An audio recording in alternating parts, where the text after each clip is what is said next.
En el Centro Cultural de Tucson, Arizona, esta noche se estrena una obra de teatro basada en un concepto muy original. Porque el guión que se va a representar no tiene autor. Está totalmente extraído de la grabación de las cajas negras de aviones siniestrados. Con un estilizado decorado de una cabina, los actores repetirán palabra por palabra el auténtico diálogo entre los pilotos en los minutos que precedieron a la destrucción de su aparato. Ladies and gentlemen, welcome aboard. We'd like to ask that you direct your attention to the flight attendant in your cabin for some important safety information about our aircraft. To fasten your seatbelt, insert the metal fitting into the buckle, then pull the loose end to tighten the belt. To unfasten your seatbelt, lift the top portion of the buckle. There are clearly marked exit doors on each side of the airplane and window exits over the wings. In the event of a power loss, an escape path or emergency lighting system will direct you to all exits. So sit back, relax, and enjoy your flight this evening. V1, rotate. V2. All the birds. A lot of birds here. Damn! Oh, we took one. What do I got? No, we took 2 of them. We got 2 motors. Flight start. Roger that. Take me to override. Go to the override on the Elmendorf Tower, Euclid 27 Heavy. We've lost number 2 engine. We've taken some birds. You're in override. There's the rudder. Got it. You're in override. Starting jump fuel. Start jumping. Euclid 27 Heavy, roger. Say intentions. Euclid 27 Heavy coming back round for emergency return. Lower the nose. Lower the nose. Lower the nose. Oh my God. Oh shit! Okay, give it all you got. Give it all you got. Give it all you got. 27 Heavy emergency. Crash landing. We're going down. Crash landing. We're going in. We're going down. We're going in.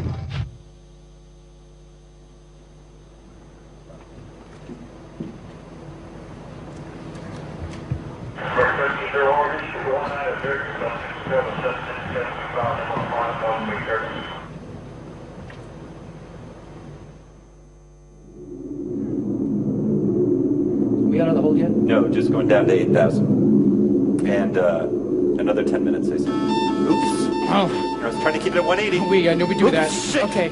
Okay. All right, mellow it out, man. Okay. Mellow it out. Okay. All right, autopilot's disengaged. All right, nice and easy. Okay.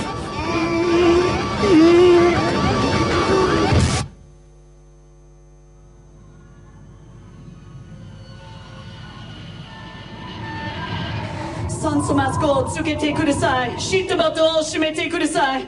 この飛行機は緊急着陸いたします。Those passengers who accompany babies, nearby passengers, please be ready. Lower nose. Yes, sir. Baby hopeless. There's a mountain. Raise nose. Control to the right. Raise nose. We might hit the mountain. Yes, sir. Right turn. Max power. Max power. Oh. Max power. Max power, max power.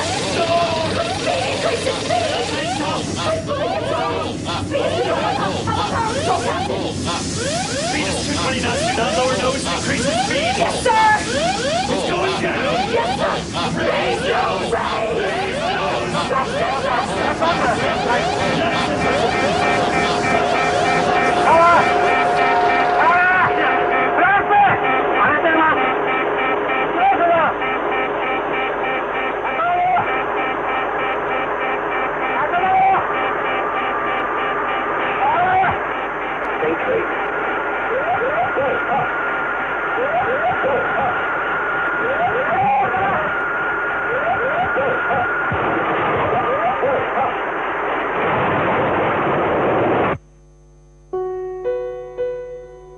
Un accidente de aviación es un suceso extraordinariamente trágico que se cobra instantáneamente centenares de vidas.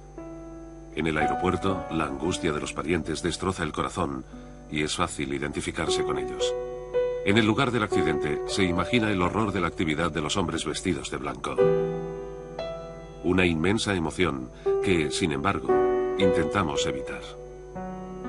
Olvidaremos voluntariamente a las víctimas, la sangre y las lágrimas, para hablar de los accidentes de aviación a la manera de los profesionales de la seguridad aérea, es decir, fría y técnicamente.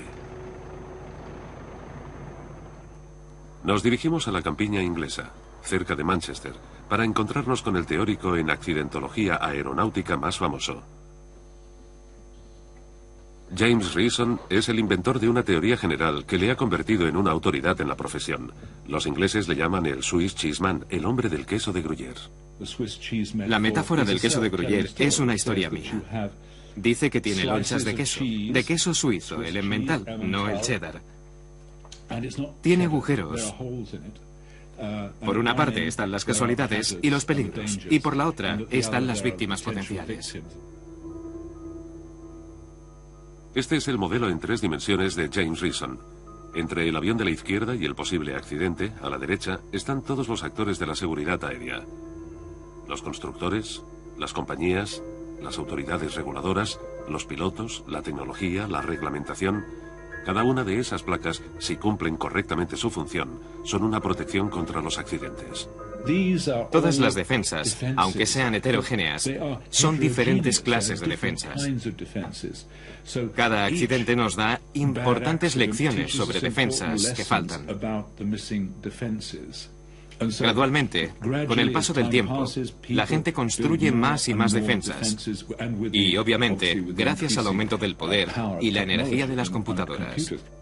Pero evidentemente, lo propio de las lonchas de queso es tener agujeros. Siempre habrá agujeros, y eso se debe a que, en definitiva, son personas las que intervienen. Los pilotos, los controladores del tráfico aéreo, pueden cometer un error o cometer una violación del procedimiento que abre una brecha en la defensa, que normalmente se remedia inmediatamente.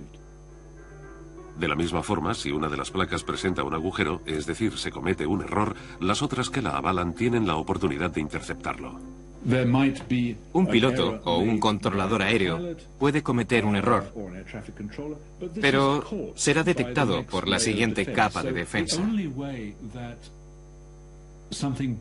Por eso, la única posibilidad de que ocurra algo con un complejo y buen sistema de defensa es cuando las brechas en la línea de defensa permiten que a través de ellas pase la trayectoria que conduzca a un accidente. Pero como hay muchas capas de defensa, raramente se producen sucesos y es muy difícil, como demuestran las estadísticas, que hayan accidentes de aviación fatales. Y cuando ocurren, se requiere una diabólica combinación de debilidades, brechas y ausencias en esas abundantes capas de defensa. De todas esas placas vamos a examinar 3 de más cerca. El avión, los pilotos y la compañía, con un objetivo: entender qué hacen para que se presenten los menos agujeros posibles. Primero, la línea de defensa del sistema, la propia máquina. En todo el mundo occidental solo existen 2 constructores de grandes aviones de línea, Boeing en los Estados Unidos y Airbus en Europa. ¿Qué hacen para que sus aviones sean seguros? Es decir, ¿qué hacen para producir máquinas a la vez bien concebidas y correctamente fabricadas? La respuesta es que hacen prácticamente lo mismo, como demuestra la siguiente secuencia que se ha rodado en Seattle y en Toulouse, pero montada como si se tratara de un único constructor que podría llamarse Bobus o Airing, según se quiera. Un aeroplano no es como un coche. Cuando tiene una avería no se le puede empujar hasta el arcén de la carretera. Se cae desde el cielo. Hay un informe de la máquina, un informe de seguridad, un informe en cuanto al embarque de los pasajeros, porque no se trata de construir cosas para un uso corriente. Hay un respeto por las reglas fundamentales en la construcción de los aviones que yo creo hacen la diferencia con otro tipo de industria. Lo que hacemos aquí, por ejemplo, es el ensamblaje de las alas con el fuselaje y se instalan 4.834 fijaciones. Es el número exacto. Primer principio de construcción. Todo movimiento de fabricación es previsto estrictamente, descrito y obligatorio. La improvisación individual, aunque sea talentosa, está absolutamente prohibida. En este documento se encuentran el total de las operaciones, el total de herramientas, el total de fijaciones, el total de procedimientos que se deben emplear. Todas las fijaciones se inspeccionan una a una. Cada tornillo es objeto de pruebas de conformidad y es controlado desde todos los puntos. Segundo principio de construcción. Toda operación de fabricación implica personalmente a su autor. Los aviones modernos no se construyen jamás en el anonimato. Esta es una grabación oficial que acompañará de por vida al avión.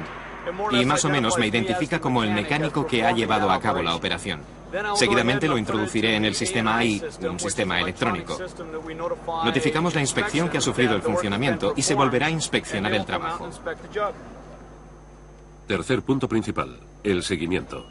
Durante toda la duración de la vida del avión se debe poder remontar en el pasado y reconstruirlo, incluso 25 años más tarde, de la misma forma que se hizo. Esto puede incluso alcanzar al utillaje. En este caso es una llave dinamométrica. Son herramientas de una precisión muy importante y, por ejemplo, aquí tenemos el número individual de la llave, así como la fecha de la graduación. Su número figura en la caja. Este es el número que figura en la ficha de seguimiento. 933-141-93475, que es exactamente el de esta llave. Cuarto y último principio. No solo se inspecciona el producto final como es de esperar, sino en particular todas las operaciones de fabricación. Soy inspector de calidad en seguridad. Hacemos varias inspecciones en los controles de vuelo eléctricos, hidráulicos. Esto también es nominativo. Se le da incluso una particular solemnidad. Después de dar conformidad a todos los gráficos y las especificaciones, lo conformamos con nuestros sellos. Tengo el mismo número desde hace 15 años. Soy responsable de los sellos y los guardo bajo llave por la noche cuando me voy a casa. Así, si comete un error, ¿se le pueden pedir responsabilidades a usted? Así es. Por eso me aseguro de que todo esté correcto antes de poner mi sello de conformidad. No puedes decir que lo ha hecho otro. Eres el responsable y al final pones tu UAL de inspector y lo compruebas una vez lo has puesto en marcha. Lo comprobamos miles de veces, lo ponemos en marcha varias veces antes de volar y volvemos a comprobar todos los sistemas. Por eso no se parece en nada a las inspecciones en los procesos industriales. No es posible. Están en juego muchas vidas. Cierto, pero podemos decir que los aviones modernos no son máquinas perfectas. No. Mientras estén involucrados los humanos, no hay ninguna máquina que sea perfecta. Todas las máquinas tienen fallos y defectos. Lo que podemos hacer es asegurarnos de que los fallos y los defectos que detectamos puedan ser corregidos y minimizados. Por ejemplo, cada despegue de un transporte comercial que se realiza hoy despega habiendo sido revisado de una forma crítica para que no deje de funcionar en el peor punto de su recorrido y el aeroplano despegue con seguridad. Así, en el peor de los momentos, todo sigue siendo seguro.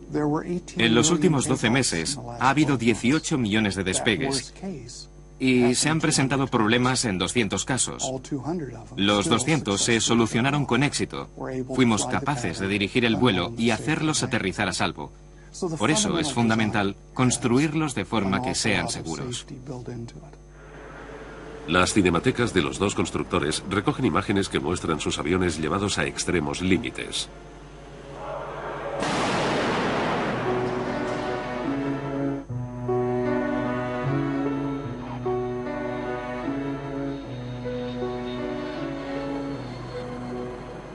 Desafortunadas máquinas destrozadas, heladas, dobladas, recalentadas, retorcidas en todos los sentidos, pero siempre victoriosas.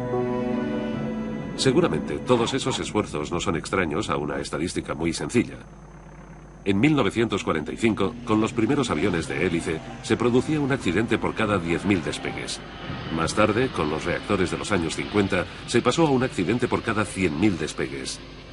Y hoy, con los aviones modernos, es menos de un accidente por cada 1.000.000 de despegues. Una excelente progresión, pero los constructores todavía tienen la misión de mejorarla.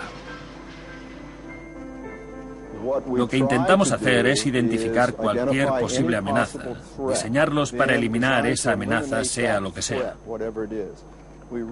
Recientemente nos tropezamos con una tormenta en Indonesia, la peor que se ha registrado en la historia. Así, si los diseñas para lo peor que pueda ocurrir, y aquello fue tremendo, quizás puedas prevenir un accidente. Las estadísticas demuestran que las principales causas de los accidentes no están relacionadas con problemas del propio avión, deficiencias mecánicas o deficiencias de los ordenadores, sino que alrededor del 70% de los accidentes son atribuidos a errores humanos, errores operacionales. Hay muy pocos accidentes y el 10, el 11, el 12% son atribuidos a causas puramente mecánicas, puramente del avión. El aeroplano, su diseño, es utilizado por 600 aerolíneas diferentes, como los clientes de Boeing, por ejemplo. Eso supone 150.000 diferentes tripulaciones de vuelo, unos 250.000 mecánicos. Ninguno de ellos puede cometer un error. También cuenta la forma en la que los constructores ven e integran la experiencia adquirida en los accidentes. Es como un inmenso juego del escondite entre la infinita imaginación de la realidad para fabricar peligros imprevistos y la inteligencia de los ingenieros para evitarlos. Las familias de accidentes más frecuentes están identificadas. Se producen en los aviones que regresan a tierra, aunque son perfectamente controlables y controlados. Es el grupo más importante. El 6 de agosto de 1997, un Boeing 747 de las aerolíneas coreanas se acerca al aeropuerto de Guam, en el Pacífico. A través de la lluvia y la tormenta, la tripulación ejecuta una aproximación sin visibilidad. Además, el sistema de guía del aeropuerto está inservible a causa de unas reparaciones. La tripulación del 747 no se percata y vuela demasiado bajo. En 1997, los aviones de línea todavía no llevaban a bordo ningún medio para detectar la proximidad de un obstáculo ante ellos. 228 muertos. Un aeroplano puede volar perfectamente cerca de una montaña. Ahora, sabemos enseguida cuando nos aproximamos a una, porque tenemos nuevos instrumentos instalados en los aviones, llamados aviso de proximidad a tierra. Utilizando la tecnología de los satélites, ahora podemos tener todos los datos del terreno, y la computadora del avión comparará dónde está el aparato y cuál es su altura en relación con la orografía. Este es el gráfico de la montaña como si viniera hacia nosotros. Lo verde es lo que tenemos debajo, lo amarillo lo que está cerca y el rojo indica lo que tenemos muy cerca. Permítame ampliar un poco la escala. Cuando estemos más cerca, recibiremos avisos orales tanto como visuales. Y la representación de la montaña que tenemos enfrente. Por eso es muy difícil no darse cuenta. La tripulación, incluso en el caso de que no vea por la ventanilla, con los instrumentos en condiciones, tiene esta pantalla que le indica que el terreno es conflictivo.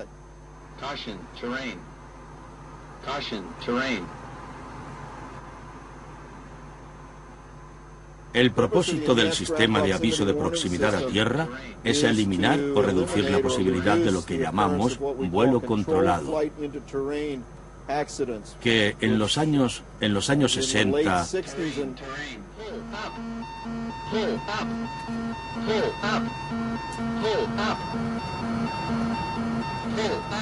en los 60 y principios de los 70 teníamos un número de accidentes graves, de 5 a 8 al año en reactores de pasajeros, en los que la tripulación, con los instrumentos en buenas condiciones, se desorientaban o perdían su situación inadvertidamente cuando volaban sobre ciertos territorios. El 20 de enero de 1992, un Airbus A320 se acerca de noche, sin visibilidad, al aeropuerto de Estrasburgo. La tripulación selecciona erróneamente en su ordenador de a bordo un porcentaje de descenso excesivo. Habrá polémicas sobre las razones de ese error, una tripulación mal formada o una mala ergonomía de un interfaz demasiado complicado. El avión vuela demasiado bajo y colisiona con el monte San Odile. 87 muertos. Airbus está preparando un sistema de alerta por la proximidad del suelo. Se pone a punto en este simulador de estudio. Pero van a ver ustedes que un mismo problema de seguridad, evitar los obstáculos, puede recibir respuestas diferentes. En Airbus insisten en la ergonomía y la psicología del piloto. Es muy importante que las informaciones sean accesibles inmediatamente y que el piloto no tenga necesidad de recurrir a cálculos ni razonamientos demasiado sofisticados en situaciones en las que no hay tiempo para que la mente pueda realizar esos cálculos. Lo que los constructores hacen hoy es intentar que se pueda acceder a la información directamente, de la forma más natural posible, es decir, representar figuraciones próximas a la realidad. Si miran el interfaz, tenemos un trazo verde que constituye la trayectoria del avión. En marrón tiene la visualización natural del terreno. Somos conscientes de que dando a los pilotos las representaciones de la forma más natural posible, lo más cercanas a la realidad, tienen una tendencia natural a confiar en esas representaciones. Lo que se intenta hacer es tener representaciones naturales, que no son totalmente como la realidad. Es decir, no tienes una cartografía como la que ves en el exterior, con pendientes como ve aquí. Es exactamente una figuración de relieve. Son figuraciones que podríamos decir simbólicas, y que no son un videojuego. Eso está claro. Se hace de forma que el piloto pueda mantener un espíritu crítico mediante el informe de esos interfaces que le muestran lo que es para que lo controle. Les obligan a forzarse y a hacerse su propia representación mental de la situación. Sí. Se les fuerza a pensar mediante los informes de los interfaces que observa. Insensiblemente, los constructores nos han llevado ante la máquina, al puesto del piloto, que es como el de un auténtico avión en un simulador de entrenamiento. Aquí es donde priva el elemento humano, demasiado humano del sistema, que es el caso de los pilotos. Tradicionalmente, son personas bien formadas en cuanto a técnica. Las grandes compañías realizan una importante inversión en el entrenamiento continuo de sus pilotos para que sepan hacer frente a las situaciones de emergencia. Feu, réacteur droit. Scénario positif. Procédure EGTR droit. Reçu. Automanette droit. Droit, off. Le droit. Droit réduit. Et le droit. Droit réduit. En el simulador, todos ellos dan un sentimiento de absoluta maestría y extraordinaria sangre fría. Pero en la realidad, los aviones se siguen estrellando porque los pilotos pierden los papeles. Entonces, de la misma forma que los ingenieros se afanan en fabricar el mejor avión posible, hay una rama de la aeronáutica que tiene por misión entender mejor qué es lo que ocurre en el puesto de pilotaje y en la cabeza de los pilotos.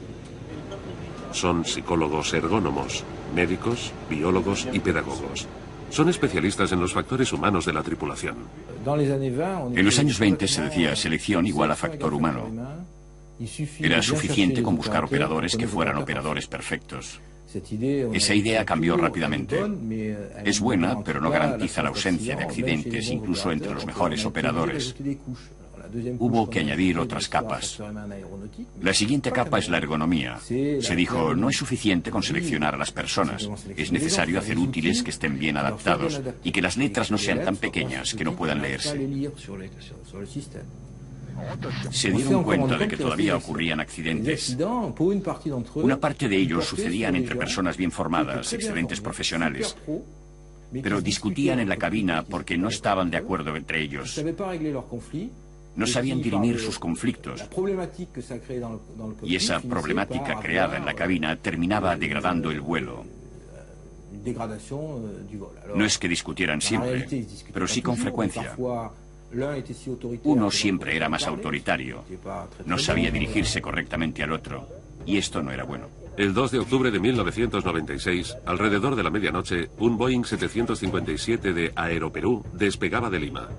A mediodía, los mecánicos habían lavado el avión y para evitar que el agua entrara en las tomas exteriores de velocidad y altitud, las habían tapado con papel adhesivo. Desgraciadamente, olvidaron retirar esas tapaderas improvisadas. De repente, los instrumentos de a bordo dieron indicaciones erróneas. En teoría, es una situación evitable. Volvemos a nuestra representación de teatro. Y como ya les he dicho antes, el texto es exactamente el de la transcripción de las cajas negras. V2 plus 10. The altimeters are stuck. Hey, altimeters are stuck. Yeah. All of them? This is really new. Keep V2 plus 10. V2 plus 10. The speed. Yeah. The speed. Yeah, right. V2 plus 10. What happened? We're not climbing. I'm climbing, but the speed. Aeropro 603, tower, go on. Okay, we declare an emergency. We have no basic instruments, no altimeter, no airspeed indicator. We declare an emergency. Roger, altitude. We don't have. We have until 1,000 feet, approximately 1,700. 1,700. 1,000 feet, roger, roger. You are turning slowly to the right, correct? No, we're keeping course to fly away from the shore. No, we're trying to maintain course. You want course for proceed to localizer, right? Correct. No, not yet. Let's Turn solve the right, problem. heading 350, we suggest. Yeah, but we're Take the autopilot out? The autopilots are out. No, autopilots are on. They're not set on. Go to 119.7. Auto throttle is disconnected. Auto throttle is disconnected. Let's see what reads here. Read all that? Auto flight. Altitude alert, autopilot disconnect, rudder ratio. Okay. Hey, shit, we're going down. Hey, shit. The airplane, if they could guide us, an Aero Peru that may be around or somebody? Don't tell them anything about that. Yes, because right now we're stalling. We're not stalling. It's fictitious. It's fictitious. We have Shaker. How would it be not? Shaker, but it is but even with speed brakes, we're maintaining 950 feet. Why don't we read the same? I don't understand. Power. What power do we have? Look, it's coming back. My speed is coming back. No, it's gone to off. It's gone to off. Aeropro 603, you have turned slightly to the left. Now you are heading 320, and your level is 10,000 feet and a distance of 32 miles northwest of Lima. Autopilot. Don't put any autopilot, Captain.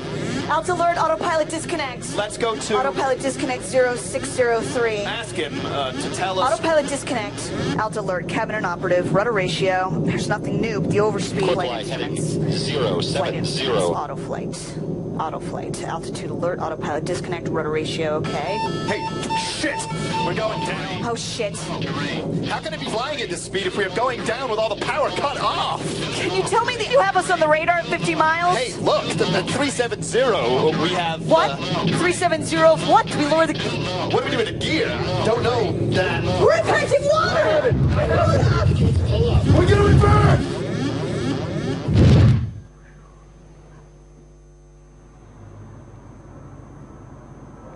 Centro de formación de la United Airlines en Denver, Colorado. El antepasado de los simuladores de vuelo preside el vestíbulo de entrada, el aparato de entrenamiento que se utilizaba a principios de los años 50. Este centro es la cuna de una rama muy particular de la formación de las tripulaciones, el CRM, Crew Resource Management, gestión de recursos de tripulaciones humanas. El objetivo del curso es regular los problemas humanos. En los años 70, un grupo de personas de la NASA dijo, además de la formación clásica para aprender a pilotar, se podría impartir una formación que se centrara en el control del estrés y de los conflictos a bordo del avión. Cómo hablar, cómo resolver los problemas humanos. No es muy técnico, pero extraordinariamente importante dentro de un pequeño grupo. Todo piloto debe tener un recurso de salida para saber, respetando las normas, solucionar los conflictos humanos y los problemas de las relaciones entre las personas que estarán juntas en la cabina. En definitiva, cómo solucionar todo eso, además de tener conocimientos puramente técnicos. En 1978, en United Airlines, sufrimos un accidente con un DC-8 que se estrelló en Portland, en las afueras de Portland, Oregón. Uno de los factores primarios del accidente fue la falta de entendimiento entre el primer oficial y el segundo oficial. Entonces, ahora, todo copiloto está oficialmente obligado a conocer los trucos de la psicología del comportamiento y responder con amabilidad las decisiones del comandante de a bordo. What are some of the tools that you have or some of the words that you would use to indicate that you're not happy with the situations as they're developing, a situation as it's developing? Captain, I feel uncomfortable with that. Uncomfortable? Okay. Okay, anything else? I use the word advocate. Advocate? I'll say, I'd like to advocate that we do use medium brakes. You just can't say, I would like to advocate a different position. So follow that up with detail, i.e., well, the runway braking action is fair. I think we don't focus so much on who No nos fijamos tanto en quién tiene razón, sino en lo que es correcto. Y con el mismo objetivo de volar con seguridad, en toda posición a favor o en contra del capitán. Y con el mismo objetivo de volar con seguridad, en toda posición a favor o en contra del capitán. Lo que cuenta es la seguridad. Por eso, entrenamos personas que provean información, en ese sentido sin temor de retribución o regaño, o poder ser castigadas de cualquier forma. What if the captain doesn't, and you feel strongly about this? Then what would you do? The safety word. The safety word. Okay. You always have the safety word. Now, that's kind of like the big hammer, though, right? Yeah. Would you guys agree? That's the big hammer. If you bring out the, we call it the S word, you probably want to make sure you can really justify that. Not that you won't. I'm not saying you can't or won't or shouldn't, but you need to make sure that when you do that, that you are truly concerned about the safe outcome of the operation. And of course, we, as not only all crew members, but the captain's decisions are based on safe, legal, and operationally sound decisions. Esta es pues una tripulación formada con los modernos métodos de la CRM. Escuchen su diálogo y verán cómo prestan mucha atención al explicar sus acciones y siempre solicitan el consejo del otro. I think that the engine indications are normal after shutdown. How do you feel? Looks normal. Okay, so now we'll do the drift down reference items before we restart. You agree with that? Yeah, I'm going to advise ATC just that we've shut the engine down and we're going to be attempting a restart, so... Speed's going to be 147. How you feeling? Is this working out for you? Under control. It feels good. He's got a real indication of a fire out there. I don't know if we've got... How do you feel about landing? I'm okay with continuing. This thing around, I'd rather There's just 30 seconds on the bottle. Blowing the second bottle. Attendants are calling. All right. Scenario complete. Antes, el piloto tenía el poder absoluto de su avión, incluyendo el de estrellarlo. Dicho de otra forma, no había nada que limitara los eventuales errores de pilotaje. Evidentemente, los constructores se dijeron que eso suponía un riesgo que no podían seguir corriendo. En Airbus, particularmente, las últimas decisiones no las toma el piloto. Sus órdenes pasan por un ordenador que se reserva el derecho de validarlas o no. Es lo que se llama la protección del dominio de vuelo. Con el 340-600 nos hemos enfrentado a un nuevo desafío, que es que el avión es muy largo para tener una buena actuación durante el despegue. El avión se eleva demasiado en el momento del despegue y es necesario evitar que la cola roce el suelo. Para ello hemos tenido que instalar un cierto número de protecciones en los calculadores del comando de vuelo para evitar que eso ocurra. Para entenderlo, he aquí un despegue con el sistema automático desconectado. El piloto acelera a fondo y roza. Afortunadamente es un ensayo y lleva incorporado un patín para impedir que se rompa.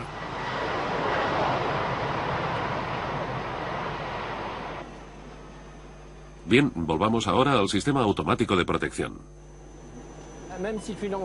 Incluso aunque sea una entrada fácil, la cola pasará muy cerca del suelo. En los ensayos que hemos hecho, el exceso es de 30 a 40 centímetros. ¿Cómo se calcula eso? Es una lógica que calcula la distancia de la cola del avión al suelo. Y en función de esa distancia, la calculadora eleva el timón de profundidad, siguiendo la orden que le da el piloto. El piloto comanda el avión más directamente y el ordenador le dice: mira, amigo, no hace falta que hagas esto, yo me ocupo durante unos instantes. No toma su lugar, solo corrige si es necesario. Se trata de... Completa la orden del piloto de forma que evita que haga una barbaridad. Eso es casi un problema metafísico. Nunca se sabe quién pilota el avión. Le gusta la metafísica. Lo que quiero decir es... Eso puede originar un gran problema, insisto. Sí, lo que el piloto pide cuando aprieta el acelerador es que el avión despegue lo más rápidamente posible. Le pide seguridad y no quiere que se golpee la cola. Así que le damos todo lo que el avión sabe hacer, despegar sin romperse. Claramente estamos en ese momento de la salida en el que intervienen sistemas muy complicados, muy protectores, pero muy nuevos en su filosofía. Y hay un momento en que los operadores humanos los dirigen y se habitúan a esa protección con la que cuentan. Y además, si queremos ser simplistas, no es fácil tener, en una situación en la que estarías totalmente solo, que alguien empiece a dar vueltas a tu alrededor, a ponerte límites y darte consejos sin parar. Como en este caso, que es un ordenador. Sobre todo en este caso, que es un ordenador. Así que puedes sentirte tentado de pasar de la bestia. Siempre te sorprendes cuando se manifiesta. El 26 de junio de 1988, un Airbus A320 ejecuta un vuelo muy bajo y a muy poca velocidad durante una exhibición aérea y se estrella en un bosque. Habrá polémicas por las causas técnicas del accidente. Pero los especialistas en factores humanos señalarán que el piloto no se hubiera atrevido a una maniobra tan peligrosa si no hubiera tenido el convencimiento de que el ordenador hacía invulnerable su avión. Los accidentes que se siguen produciendo, aún con las protecciones con las que cuentan, hacen que la gente tenga una gran confusión mental sobre lo que quiere hacer y sobre la situación. A eso se le llama una pérdida de conciencia de la situación, porque en ese momento ya han perdido conciencia de la situación. Si no sabes del todo dónde estás y si la protección te va a proteger realmente en un momento dado, terminarás por volver a lo primero, intentar lo segundo y finalmente perderás el control del sistema. Son seguros globalmente, pero no consiguen evitar todos los problemas de riesgo, porque el total de los problemas de riesgo no vienen solo del manejo de la máquina y de evitar las montañas. Uno de los problemas más complejos de los aviones de hoy es conseguir que de alguna forma los pilotos tengan una representación dentro de la cabeza, una clara representación de sus intenciones, de lo que quieren hacer según la situación. No solo cuentan las protecciones que se aporten, sino que hoy también cuentan los factores humanos.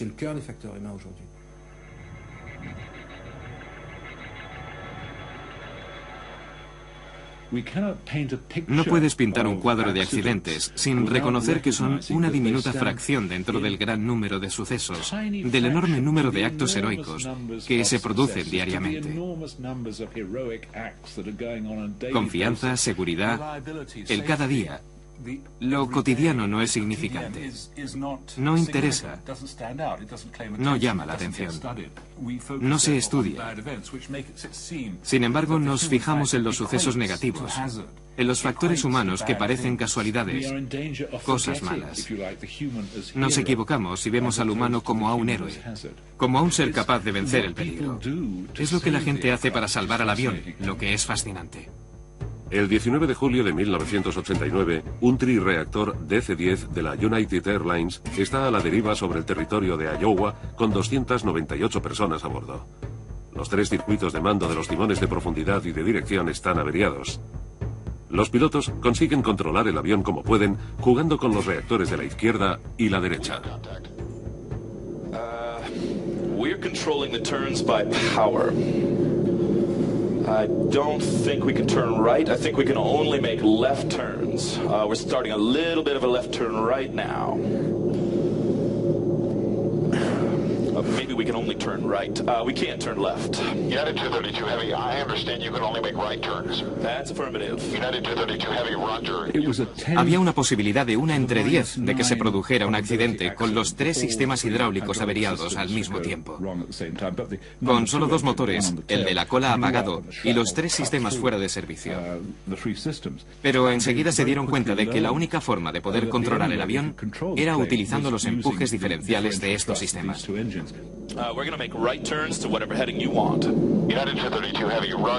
Finalmente, se estrellaron en el aeropuerto, pero se salvó más del 50% de las personas que iban a bordo. De hecho, estaban condenadas. Cuando le preguntas al capitán James cómo lo consiguieron, él dice que por una increíble buena suerte. El controlador aéreo era un genio, y también llevaban un pasajero, un capitán, que fue a la cabina de vuelo para ayudarles. How do you do, Denny? I'll tell you what, we'll have a beer when all this is done. Well, I don't drink, but I'll sure as hell have one. Little right turns, little right turns. Lost the engine? Yep. Principalmente lo que les salvó fue la capacidad de la tripulación, la habilidad de interactuar de una forma efectiva. Brace will be the signal. It'll be over the PA system. Brace, brace, brace. And that'll be to evacuate. No, that'll be to brace for landing. And then if we have to evacuate, you'll get the command signal to evacuate. But I really have my doubts you'll see us standing up, honey. Good luck, sweetheart. Thanks. You too. Cuando examinas el contenido de lo que decían, una gran parte de los comentarios de Al Haynes son bromas o palabras de ánimo para la gente. Es amable con las azafatas. El comportamiento de toda la tripulación de Al, tanto a nivel humano como técnico, fue excelente. If you can hold that altitude, sir, the right turn to 180 would put you on about 10 miles east of the airport. That's what we're trying to do. Let's see if we can get a shallow descent. That's what I'm trying to do, get this thing under control. When it starts up, push. Okay. United 232, we're starting to turn back to the airport now. Since we have no hydraulics, braking is really going to be a problem. I would suggest the emergency equipment be toward the far end of the runway.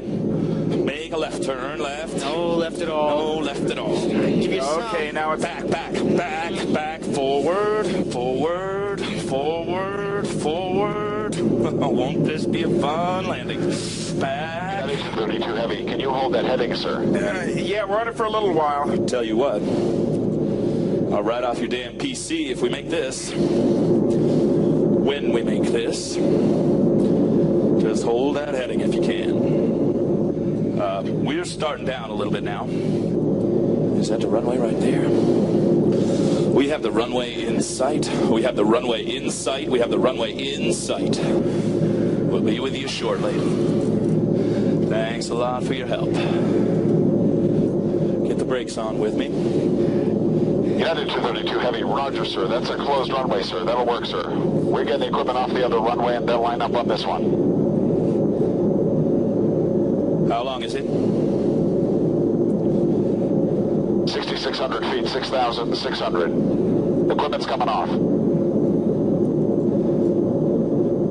Pull the left one back. Left throttle, left!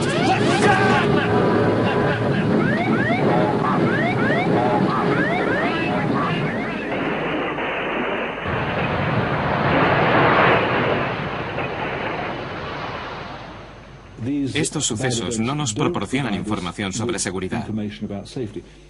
Solo nos hablan de escasos momentos de inseguridad.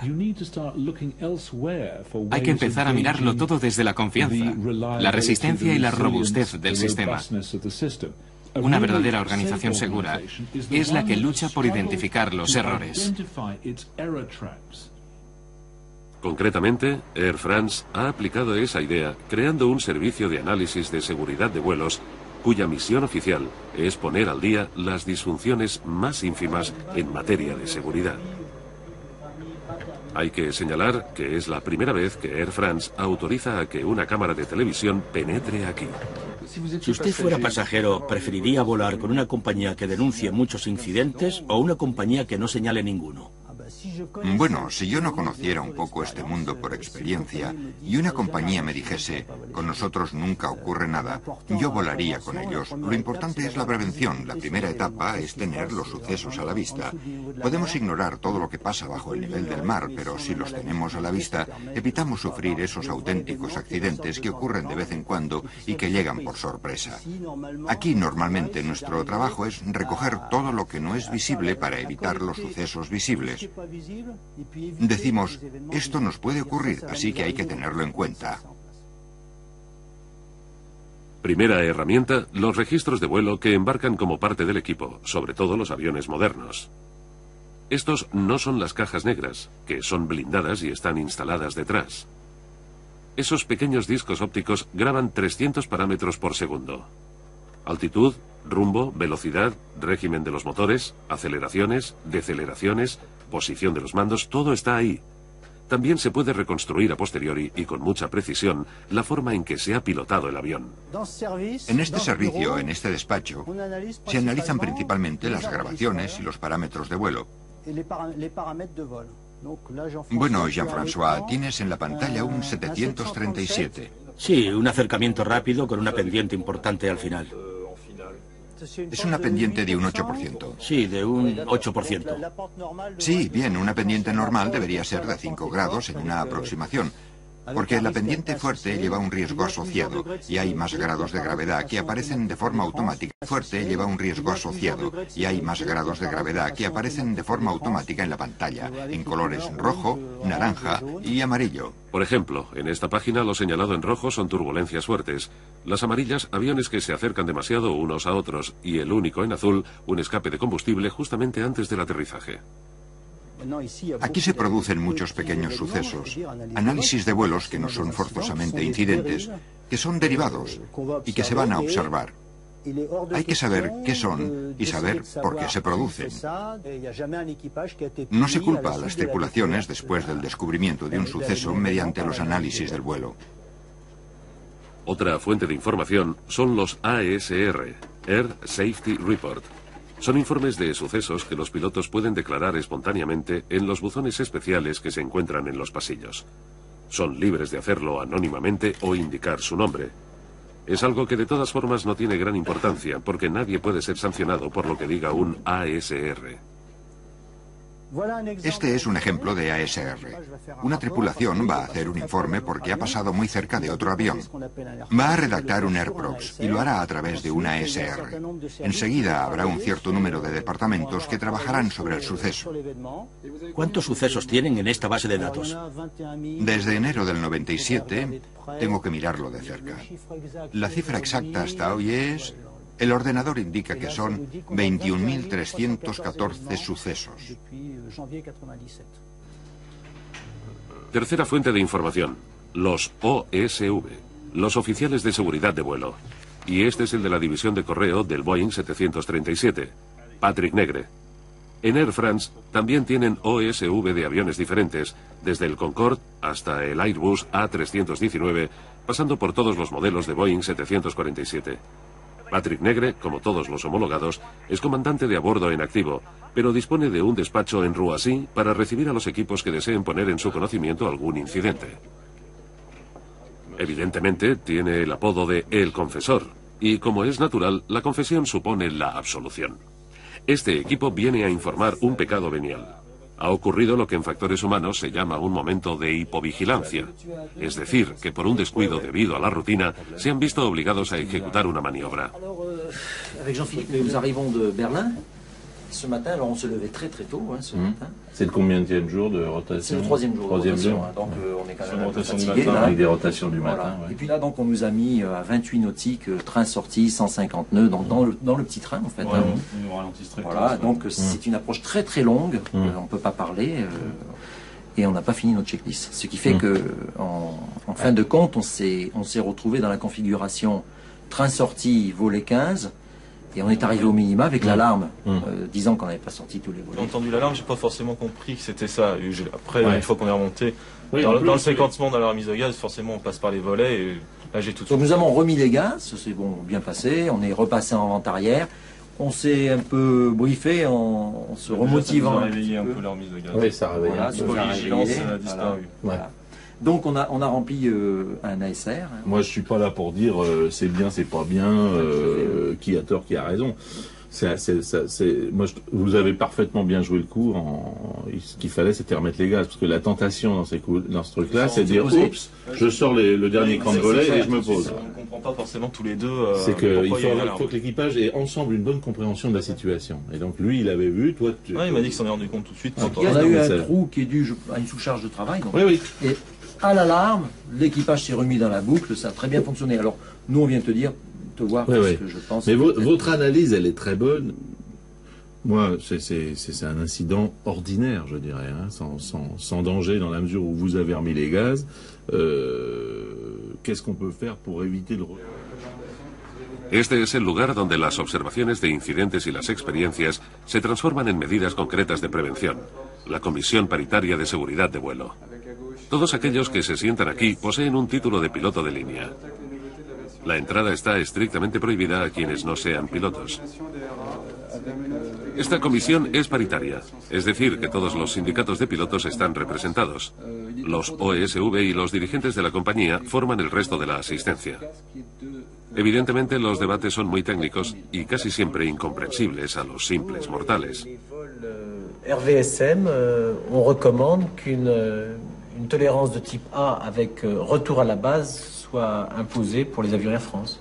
Il faut appuyer vers les constructeurs pour faire des lois de capture en biseau terminant par 1000 pieds minutes. J'ai 2-3 retours sur le 737 de gens qui l'appliquent non pas dans le RVSM mais dans les départs de la TMA de Paris, en VS. Donc c'est partagé en acquisition de niveau, que ce soit en départ ou en arrivée. C'est pas lié à un défaut du TCAS, c'est en l'occurrence...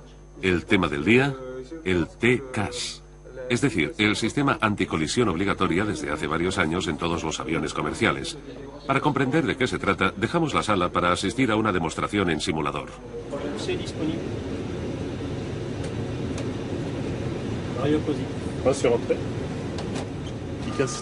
El TCAS es un instrumento que nos permite detectar la proximidad de aviones que están cerca de nosotros, ver sus trayectorias con referencia a la nuestra, saber si se acercan, si se alejan, si suben, si descienden con referencia a nosotros. En este espacio el instrumento nos permite situar un avión con referencia al otro. Si hay un acercamiento, nos dará una orden de evitación que puede ser ascender o descender.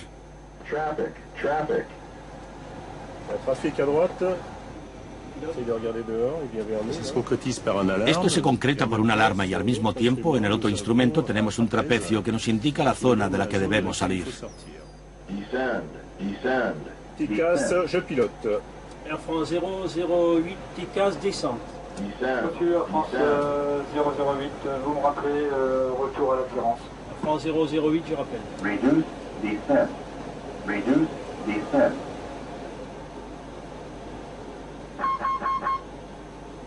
Clear of conflict. Air France 008, nous sommes clairs du trafic. Air France 008, eh bien, vous pouvez remettre le cap sur Amoga et je n'avais pas d'infos sur le trafic. El 1 de julio de 2002, un Tupolev 154 ruso y un Boeing 757 americano vuelan uno contra otro exactamente a la misma altitud. El controlador aéreo suizo no se percata enseguida. La primera línea de defensa se ha franqueado. La segunda línea de defensa, el ordenador de control aéreo encargado de detectar las amenazas de colisión, tampoco lo ha detectado, porque el sistema está desconectado esta tarde por mantenimiento. Desgraciadamente, un controlador aéreo alemán que había visto el potencial conflicto en su radar no llega a prevenir a su colega suizo porque la línea telefónica que les comunica está averiada. La tercera línea de defensa también ha sido franqueada. Los dos aviones están ahora muy cerca. La cuarta línea de defensa funciona perfectamente. Los TCAS advierten a los pilotos. El del Boeing 757 recibe la orden de descender. El del Tupolev de ascender. Pero en ese instante, el controlador aéreo suizo cometió un error. Ordenó al Tupolev que descendiera urgentemente. El piloto ruso tenía 5 segundos para decidirse. Ascender siguiendo la orden del TCAS o descender obedeciendo al controlador aéreo suizo. Decidió descender.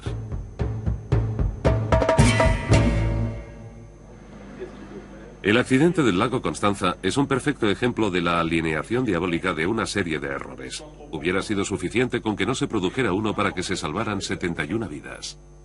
Por eso, discípulo convencido de James Reason, el Servicio de Seguridad de Vuelos de Air France ha encargado a los OSV evangelizar a los pilotos con la doctrina oficial de la compañía en materia de TCAS. Obedecer siempre a la máquina. Un retour d'expérience d'un commandant de bord qui a croisé un 737 d'Air Malta du côté de Rome. Ils se sont croisés pas loin, il a eu une alerte TCAS, il a évité le 37 d'Air Malta.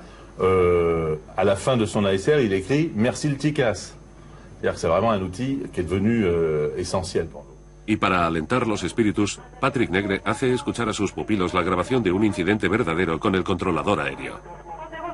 Maintenez niveau 100, je confirme maintenez niveau 100, trafic traverse gauche, tourne à droite, confirme à droite, cap 090. Sentez le niveau de stress dans la voix là tout d'un coup, entre la première phrase qui était une phrase de routine de contrôleuse. Dramatique, hein. On sent que le débit Oui, s'accélère. dans le trafic alerte, c'est le trafic tendu à 028. 028, redescend immédiatement niveau 100. Et on redescend niveau 100 en 028. Vous voyez qu'ils avaient un ordre à monter, climb, crossing, climb, et qu'elle lui dit redescendez immédiatement. Et le commandant de bord a rapporté qu'il avait le stress déjà d'avoir une alerte erraticas, mais en plus le stress d'avoir un ordre contradictoire. C'est que faire? Là, ils n'avaient pas le visuel sur l'avion. Mais la machine me dit de monter, le contrôleur me dit de descendre, qu'est-ce qu'on fait? Le erraticas, on doit le suivre immédiatement, sans forcer trop non plus sur la correction, hein, pas de overreaction, et en informant la TC, qui doit être absolument dans la boucle pour pouvoir lâcher les commandes et ne pas vous perturber avec des ordres contraires. Voilà les 3 points clés sur le suivi d'un erraticas. Avez-vous des questions?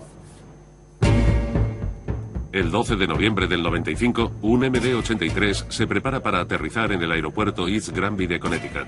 Sopla viento fuerte y llueve violentamente.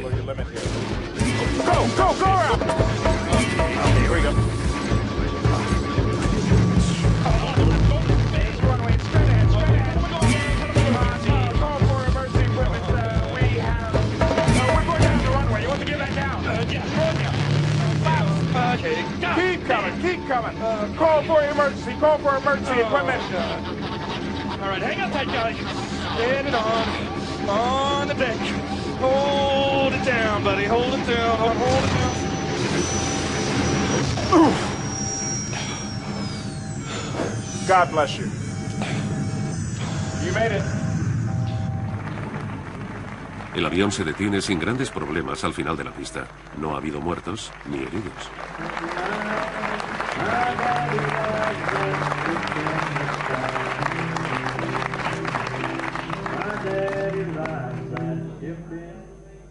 Singapore 334, bonjour, from Whiskey 10, line up 26 right and wait. Singapore 334, line up 26 right and wait. On renverse 747 400. Ok, aligné, le cap, horizon actif, c'est parfait. Autorisé à décoller. Chrono, 40% de L. Regarde, on est autorisé à l'atterrissage. France 995, je vous rappelle un décollage en cours. France 114 Golf, décollage s'il vous plaît, le vent 200 degrés 42. Décollage. V1 125. Vérifié.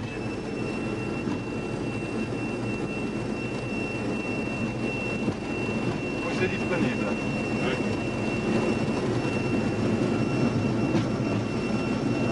Contrôle, vérifié. 109.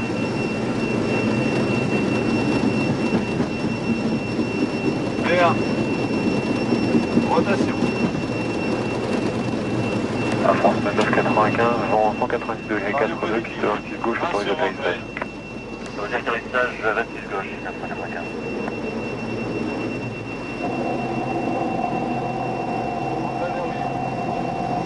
El nav vert. Pero montada como si se tratara de un único constructor que podría llamarse Bobus o Airing, según se quiera. Un aeroplano no es como un coche. Cuando tiene una avería no se le puede empujar hasta el arcén de la carretera. Se cae desde el cielo. Hay un informe de la máquina, un informe de seguridad, un informe en cuanto al embarque de los pasajeros, porque no se trata de construir cosas para un uso corriente. Hay un respeto por las reglas fundamentales en la construcción de los aviones que yo creo hacen la diferencia con otro tipo de industria. Lo que hacemos aquí, por ejemplo, es el ensamblaje de las alas con el fuselaje y se instalan 4.834 fijaciones. Es el número exacto. Primer principio de construcción.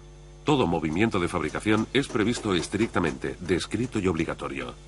La improvisación individual, aunque sea talentosa, está absolutamente prohibida. En este documento se encuentran el total de las operaciones, el total de herramientas, el total de fijaciones, el total de procedimientos que se deben emplear. Todas las fijaciones se inspeccionan una a una. Cada tornillo es objeto de pruebas de conformidad y es controlado desde todos los puntos. Segundo principio de construcción. Toda operación de fabricación implica personalmente a su autor. Los aviones modernos no se construyen jamás en el anonimato. Esta es una grabación oficial que acompañará de por vida al avión. Y más o menos me identifica como el mecánico que ha llevado a cabo la operación. Seguidamente lo introduciré en el sistema AI, un sistema electrónico. Notificamos la inspección que ha sufrido el funcionamiento y se volverá a inspeccionar el trabajo. Tercer punto principal, el seguimiento. Durante toda la duración de la vida del avión, se debe poder remontar en el pasado y reconstruirlo, incluso 25 años más tarde, de la misma forma que se hizo. Esto puede incluso alcanzar al utillaje.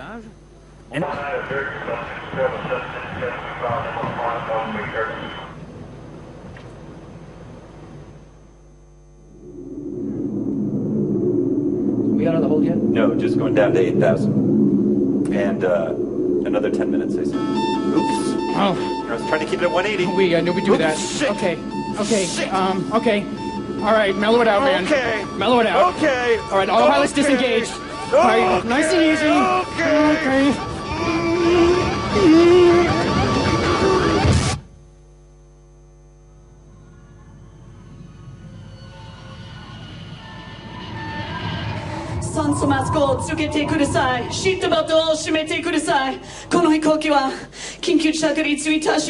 Those passengers who accompany babies, nearby passengers, please be ready.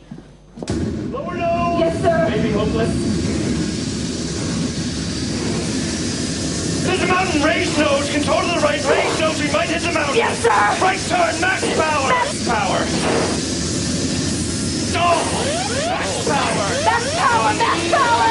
Oh! Increase in speed.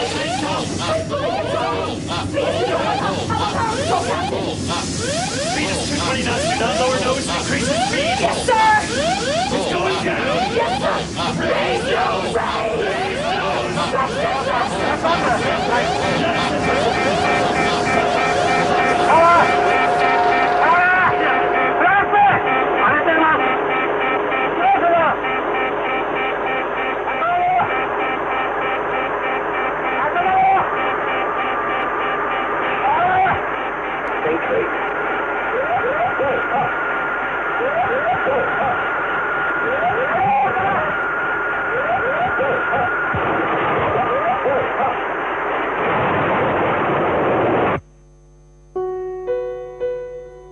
Un accidente de aviación. Hacía de las computadoras. Pero evidentemente, lo propio de las lonchas de queso es tener agujeros. Siempre habrá agujeros, y eso se debe a que, en definitiva, son personas las que intervienen. Los pilotos, los controladores del tráfico aéreo, pueden cometer un error o cometer una violación del procedimiento que abre una brecha en la defensa, que normalmente se remedia inmediatamente. De la misma forma, si una de las placas presenta un agujero, es decir, se comete un error, las otras que la avalan tienen la oportunidad de interceptarlo. Un piloto o un controlador aéreo puede cometer un error, pero será detectado por la siguiente capa de defensa. Por eso, la única posibilidad de que ocurra algo con un complejo y buen sistema de defensa es cuando las brechas en la línea de defensa permiten que a través de ellas pase la trayectoria que conduzca a un accidente. Pero como hay muchas capas de defensa, raramente se producen sucesos y es muy difícil, como demuestran las estadísticas, que hayan accidentes de aviación fatales. Y cuando ocurren, se requiere una diabólica combinación de debilidades, brechas y ausencias en esas abundantes capas de defensa. De todas esas placas vamos a examinar tres de más cerca: el avión, los pilotos y la compañía, con un objetivo: entender qué hacen para que se presenten los menos agujeros posibles. Primero, la línea de defensa del sistema, la propia máquina. En todo el mundo occidental solo existen dos constructores de grandes aviones de línea, Boeing en los Estados Unidos y Airbus en Europa. ¿Qué hacen para que sus aviones sean seguros? Es decir, ¿qué hacen para producir máquinas a la vez bien concebidas y correctamente fabricadas? La respuesta es que hacen prácticamente lo mismo, como demuestra la siguiente secuencia que se ha rodado en Seattle y en Toulouse. En el Centro Cultural de Tucson, Arizona, esta noche se estrena una obra de teatro basada en un concepto muy original. Porque el guión que se va a representar no tiene autor. Está totalmente extraído de la grabación de las cajas negras de aviones siniestrados. Con un estilizado decorado de una cabina, los actores repetirán palabra por palabra el auténtico diálogo entre los pilotos en los minutos que precedieron a la destrucción de su aparato.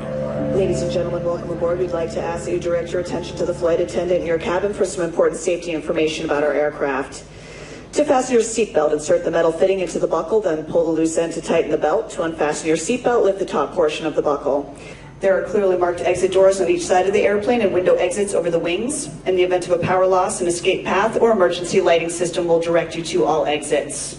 So sit back, relax, and enjoy your flight this evening. V1, rotate. V2. All the birds. A lot of birds here.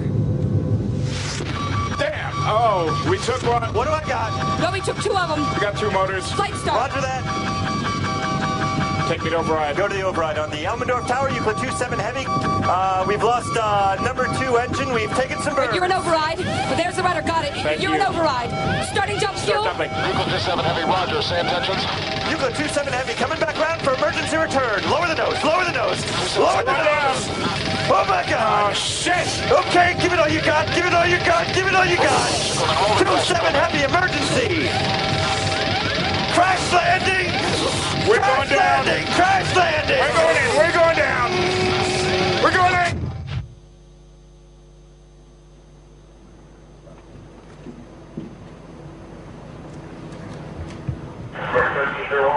Es un suceso extraordinariamente trágico que se cobra instantáneamente centenares de vidas. En el aeropuerto, la angustia de los parientes destroza el corazón y es fácil identificarse con ellos. En el lugar del accidente se imagina el horror de la actividad de los hombres vestidos de blanco. Una inmensa emoción que, sin embargo, intentamos evitar. Olvidaremos voluntariamente a las víctimas, la sangre y las lágrimas, para hablar de los accidentes de aviación a la manera de los profesionales de la seguridad aérea. Es decir, fría y técnicamente. Nos dirigimos a la campiña inglesa, cerca de Manchester, para encontrarnos con el teórico en accidentología aeronáutica más famoso. James Reason es el inventor de una teoría general que le ha convertido en una autoridad en la profesión. Los ingleses le llaman el Swiss Cheese Man, el hombre del queso de Gruyère.